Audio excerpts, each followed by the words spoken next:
Depois de mais de uma década de inflação baixa nas principais economias desenvolvidas e juros mais baixos, hoje lidamos com um cenário oposto. Com a inflação em patamares recordes e a possibilidade de uma recessão econômica, vem a dúvida: como investir para ter uma carteira global eficiente? Eu sou Rodrigues Gavioli, Head de Alocação em Fundos da XP, e estou aqui para te mostrar um novo relatório criado para atualizar nossas convicções e preferências em relação à alocação ideal em mercados globais.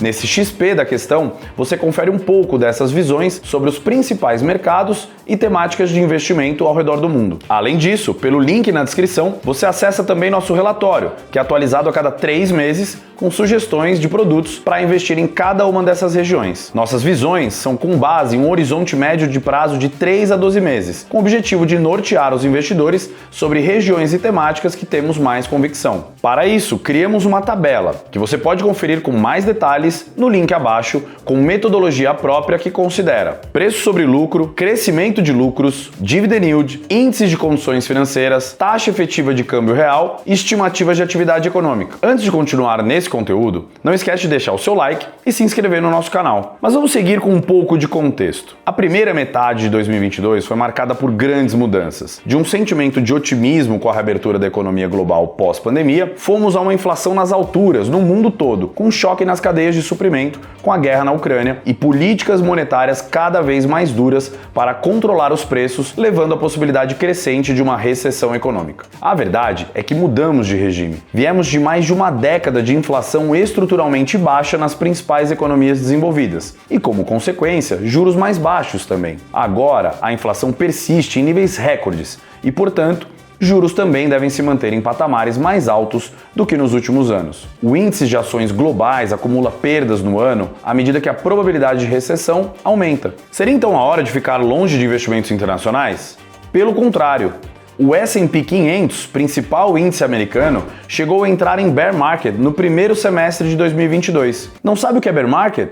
Assista ao Obrigada por Perguntar sobre esse tema aqui mesmo no canal da XP no YouTube. Mesmo com a recuperação recente de julho e primeira quinzena de agosto, o índice ainda acumula perdas de quase 10% no ano de 2022. Nesse cenário volátil, há duas questões para ficar de olho: uma potencial revisão das expectativas de lucro das empresas e a possibilidade de uma recessão mais profunda. Dadas as incertezas do momento atual, decidimos recorrer aos dados. Olhando para as fortes correções nos mercados desde os anos 70, em períodos em que o S&P 500 entrou em bear market, na média, o índice americano acumulou perdas ao redor de 40%. Ou seja, ainda haveria espaço para cair mais. Mas, olhando sob a ótica de retorno, nos momentos em que o índice caiu entre 15% e 25% e continuou a mostrar tendências de queda, um ano depois, o S&P 500 apresentou retorno positivo em 60% a 70% das vezes. E quando expandimos para intervalo de 2 anos, esse número vai para quase 80% do tempo. Então, para investidores de longo prazo, agora pode ser um excelente ponto de entrada, especialmente para quem ainda não tem nenhuma alocação internacional ou deseja aumentar a sua exposição global. Nos Estados Unidos, as chances de recessão têm aumentado e o cenário base é de uma desaceleração breve e moderada. O Banco Central por lá, diferente da maioria, tem 2 mandatos: o preço e o emprego. E apesar da inflação continuar alta, o mercado de trabalho continua bastante aquecido. Com isso, o nosso time de economia estima que o Fed deve subir os juros para o campo contracionista, de modo a causar uma desaceleração na economia americana. Além disso, para esse ano, o nosso time de economia projeta um crescimento de 1,6% em 2022 e 1,5% em 2023. Já nos mercados, a gente vê a precificação de uma leve desaceleração, sendo que os índices de ações chegaram a cair 20% no ano. A queda nos últimos 7 meses foram impulsionadas principalmente pela compressão de múltiplos, com o preço sobre lucro indo de 22 vezes no início do ano para os atuais 16 vezes, em linha com as médias históricas. Apesar disso, a projeção de lucro das empresas continua mostrando um crescimento sólido. Isso significa que os analistas ainda não estão capturando os riscos de uma desaceleração econômica muito forte nas suas projeções. E é possível perceber essas projeções de crescimento do lucro no gráfico que está aqui na tela. Já no mercado de renda fixa, vale também mencionar que os riscos aumentam caso uma recessão aconteça. Num cenário de recessão profunda, as taxas de default, ou seja, inadimplência de empresas, tendem a aumentar, afetando especialmente os títulos com um grau de risco maior, os famosos high yield. Mas, apesar dos riscos, quedas nessa magnitude podem ser uma boa oportunidade de compra. No longo prazo, não há a menor dúvida que os Estados Unidos continua sendo um importante mercado para o investidor brasileiro ter uma exposição estrutural, tanto pelo benefício da diversificação,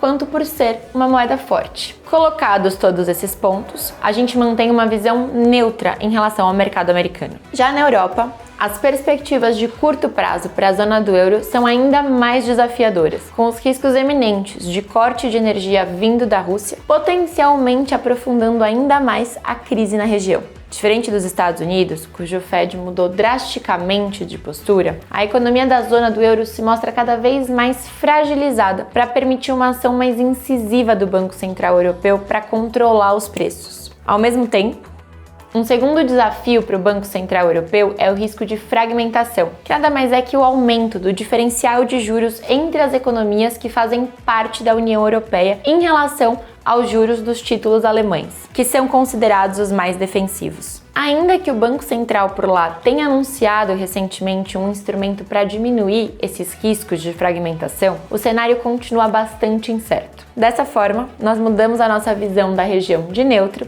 para negativo. Já na China, a visão é um pouco diferente. Parece que o pior já passou por lá. Nos últimos quase 2 anos, a China viveu um cenário de bastante volatilidade por uma combinação de fatores. Em primeiro, pressão regulatória, principalmente em empresas de tecnologia. Em segundo, uma crise imobiliária. E em terceiro, lockdowns bem fortes como parte de uma política de zero Covid que afetou fortemente a economia chinesa. O PIB do segundo trimestre cresceu somente 0,4% em comparação com o ano anterior, bem abaixo dos 4,8% registrados no primeiro tri desse ano. Mas o que a gente está vendo agora são sinais cada vez mais positivos, como uma reabertura econômica, reabrindo algumas cidades que fecharam por conta da Covid, aumento de estímulos econômicos e sinais de um fim do crackdown de regulação em empresas de tecnologia chinesas. Ainda assim, os riscos não desapareceram por completo. É provável que o governo continue com estímulos nos próximos meses, o que deve se traduzir em impactos positivos para a economia e, consequentemente, para o mercado chinês também. Com isso, revisamos a nossa visão de China, saindo de neutro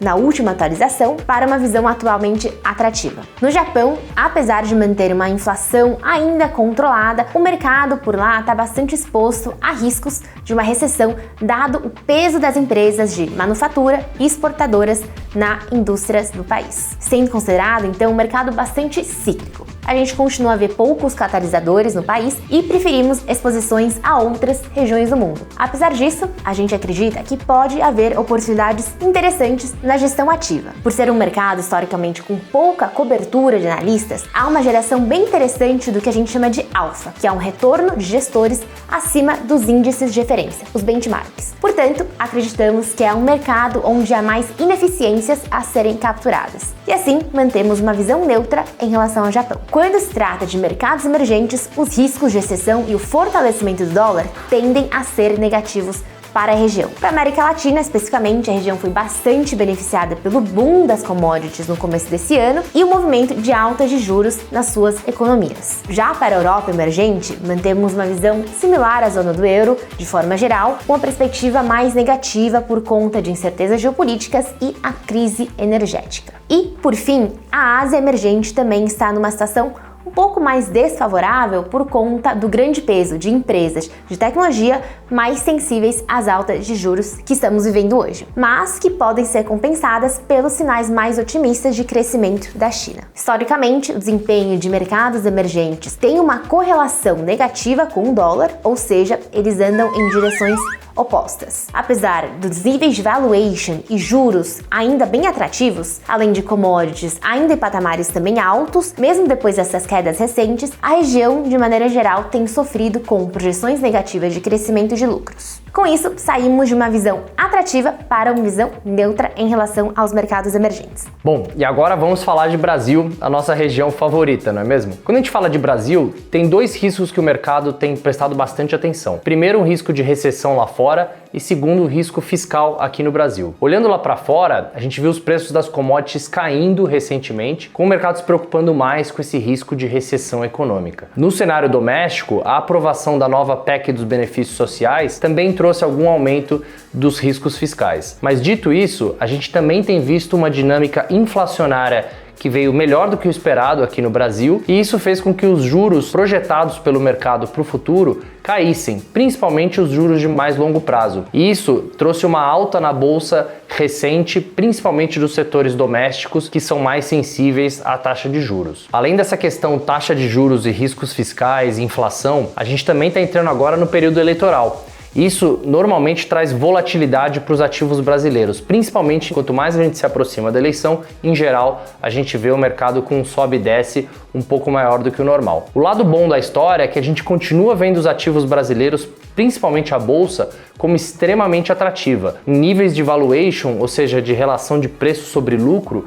que a gente não via desde 2008. Além disso, as empresas brasileiras estão pouco endividadas e pagando excelentes dividendos, dada a forte geração de caixa que a gente está vendo por parte das companhias. Dessa forma, a gente mantém uma visão bem atrativa para o Brasil quando a gente olha para o mundo como um todo e compara com outras bolsas lá fora. Bom, e por fim, a gente separou alguns meios de exposição para que você possa ter em cada um desses mercados e regiões globais.